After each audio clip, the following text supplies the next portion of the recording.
Ok, hello và xin chào các bạn đã quay lại kênh Chế Khải Hòa của mình. Và đây là clip thứ 2 của kênh Chế Khải Hòa TV của mình nha các bạn. Và hôm nay mình đã chơi với tiếp tục Super Saga. Wow, mình đã nhận được cái gì? Bấm cho có gì thôi. Tiếp tục là chơi 1v1 nha các bạn. Ok, chúng ta đã vào rồi. Cầu mong chúng ta sẽ gặp một đối thủ cũng xứng tầm với mình.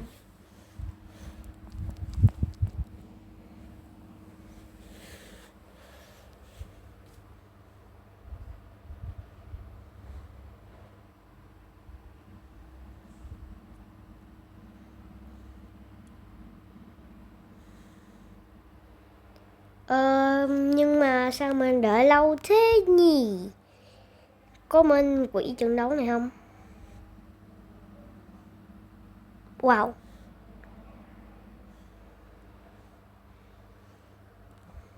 Yeah, sắp qua trận đấu rồi. Wow ơi, hôm nay mình sẽ đấu với cái bạn tên gì mình cũng không biết nữa. Rồi, chuẩn bị. Rồi. 3, 2, 1. Vào rồi. Mayukai này. Vipod này. Này. Cái gì vậy? Ôi. Vậy là mình đã gặp một đối thủ mạnh rồi. Đi vô cho quả mưa. Thế này ướt hết đồ. Vậy thì mình sẽ chiếm trụ là rất là khó nha. Vì mình sẽ bị farm liên tục. Do bên nó sẽ có mưa đập nha. Vừa vô cho quả mưa thế thì ai mà chơi. Rồi mình cho quân mình lên. Cho này. Ôi đây. Chính đây. Wow chà. Đây này. Còn mà không có đứa nào mà chơi thêm cái quả mưa đập nữa.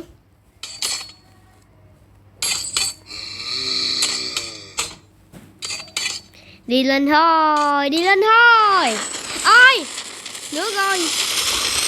Sao hoài vậy? Yeah. Vô đây là được rồi. Chỉ cần mình vô đây thôi.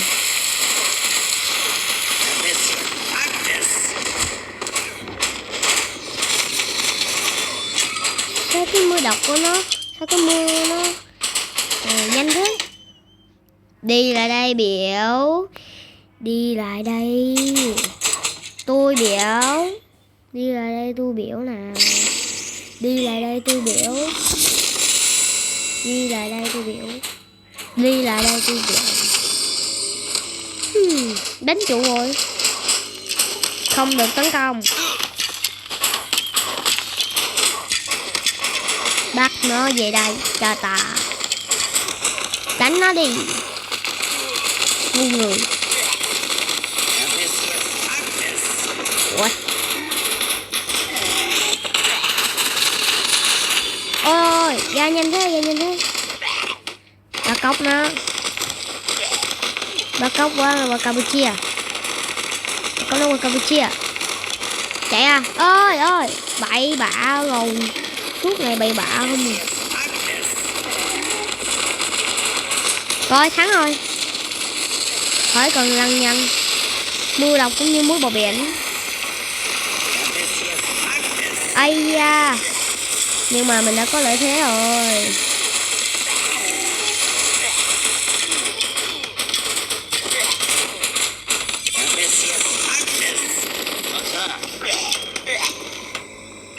Mình đã hoàn thành nhiệm vụ không sản xuất rau vàng à.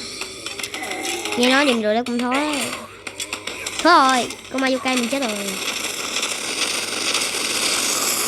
Rồi, chết rồi. Bye bye. Tới rồi đây. Tiếp thôi.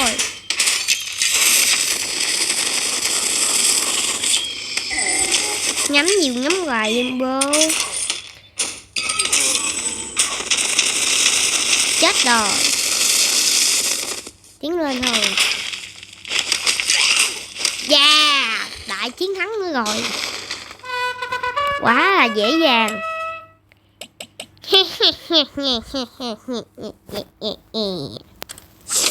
Yeah, cộng 20. Quá là đã luôn.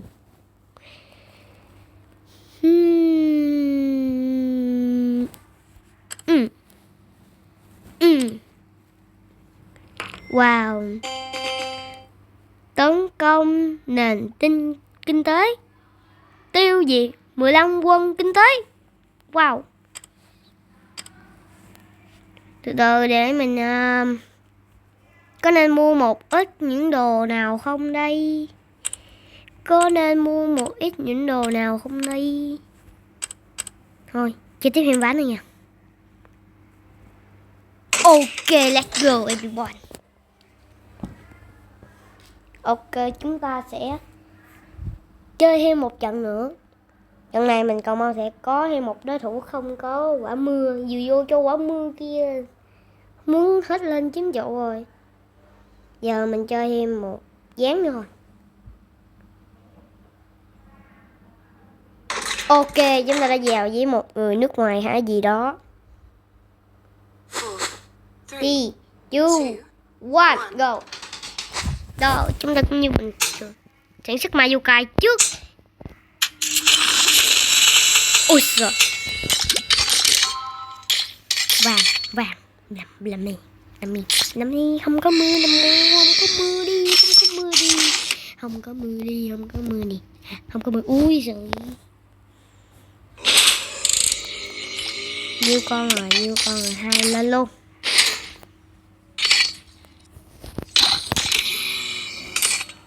Forward.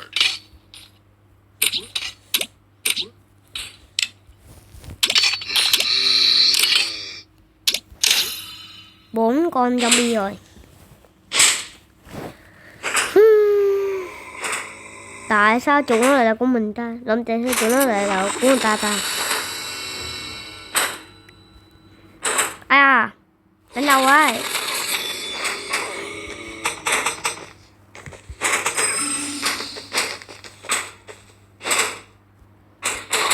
Trời, không quan tâm luôn. Không quan tâm luôn à. Mình điều khiển con zombie game cách đánh thương không quan tâm luôn. Nè, chị đây hay biết mấy nhỏ. Ok. Tiếp tục thôi. Ván này mình sẽ giành chiến thắng. Boy. Đây, lên. Không có cái gì là khó cả. Không có gì phải có, chỉ sợ là không bền. Cái này chắc khó rồi đó.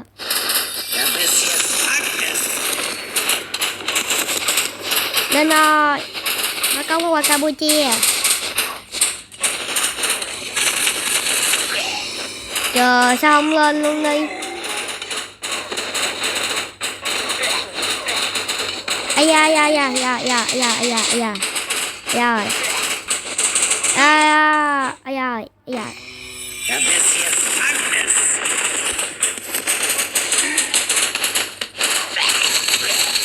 Wow, coi tộc này là mình chơi hình như người ta chơi Sparta cũng được, đội hình này cũng khá là mạnh đấy. Dù vô đã lên khiến cho mình bị mất khá rồi. Cố lên. Ơi, đừng có đánh em. Em xin lỗi, em biết lỗi rồi. Đây này tụi mày chết chứ chà.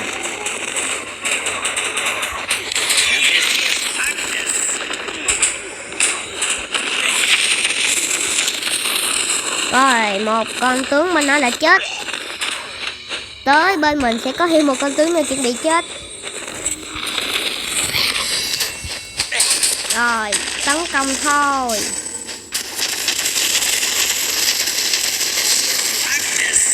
Té liên tục. Chết rồi. Không.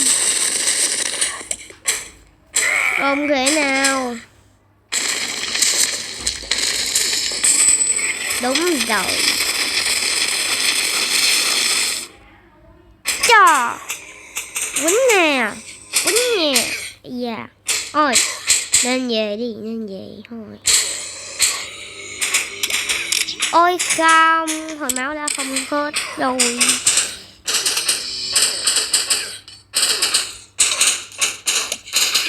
Coi.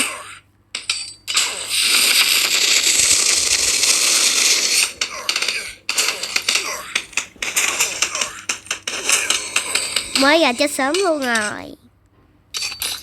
Ơi, tưởng nói gì không chứ.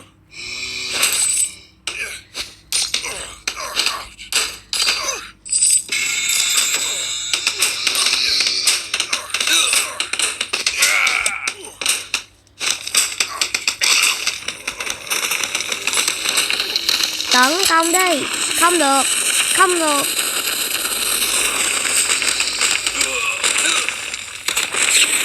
Cái gì vậy bơ? Tức lắm cái gì? Lên luôn.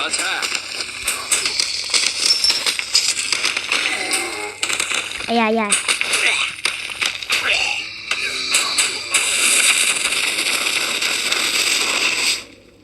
Cứu ơi, zombie ơi, cứu.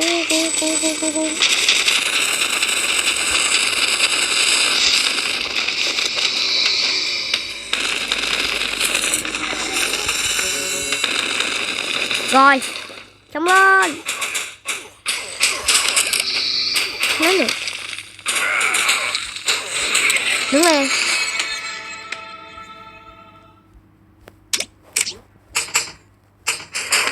Tấn công. Tấn công đi. Đừng ngần ngại. Hãy tấn công.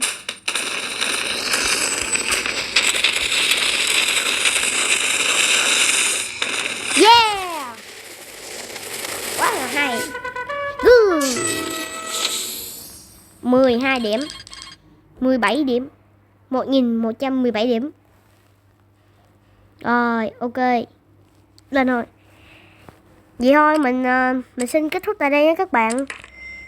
Và bye bye.